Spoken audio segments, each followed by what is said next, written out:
1 plus under root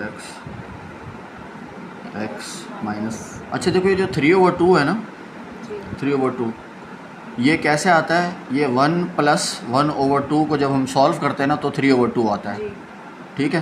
तो अगर मैं चाहूँ तो इसको ब्रेक करके मैं यूँ x इंटू एक्स की पावर 1/2 ऐसे लिख सकता हूँ 3/2 को, जी और ये आ गया हमारे पास अंडर रूट एक्स।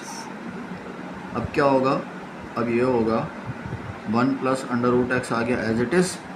इसमें से क्या कॉमन आ रहा है? एक्स x कॉमन आ रहा है, उसको हम बाहर निकाल लेते हैं। जब x कॉमन आ गया तो यहाँ क्या बचेगा? 1 1 माइनस इस 1/2 को मैं अगर अंडर रूट में लिखना चाहूँ तो लिख सकता हूँ, जी क्योंकि स्क्वायर रूट में लिखो या 1/2 लिखो पावर में, ठीक है, एक ही बात है। ओवर क्या आ जाएगा?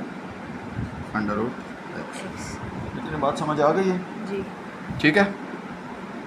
अब देखो इसको, ये देखो ये तीन वैल्यूज़ हैं, तीनों आपस में मल्टीप्लाई हो रही हैं, जी तो मल्टीप्लाई में उनकी सीक्वेंस आगे पीछे कर सकते हैं। तो x को मैं शुरू में लिख दूँ, जी ठीक है। अच्छा इस x को अगर मैं चाहूँ तो अगर यूँ लिखूँ अंडर रूट एक्स और अंडर रूट एक्स, ठीक है, लिख सकते हैं इस x को, क्योंकि देखो अंडर रूट एक्स और अंडर रूट एक्स मिलाएंगे तो ये हो जाएगा अंडर रूट एक्स का स्क्वायर, और ये कैंसिल होकर दोबारा क्या बन जाएगा? x।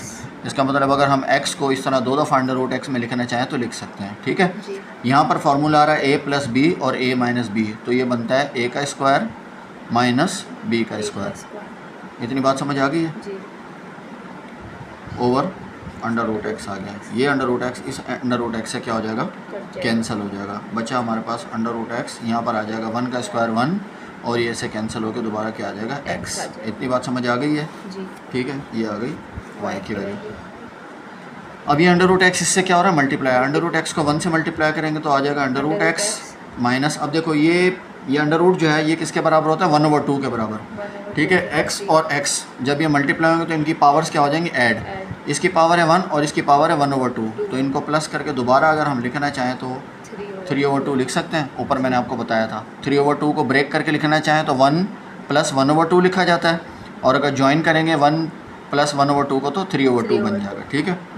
ठीक है, अब यहाँ से हम क्या कर सकते हैं, अगर हम इसको मज़ीद लिखना चाहें तो ये इसको भी पावर में लिख देते हैं, ये हो जाएगा 1/2 और ये हो जाएगा 3/2। अब सिंपल हो गया। अब वही काम जो पहले कर रहे थे हम, differentiate with respect to x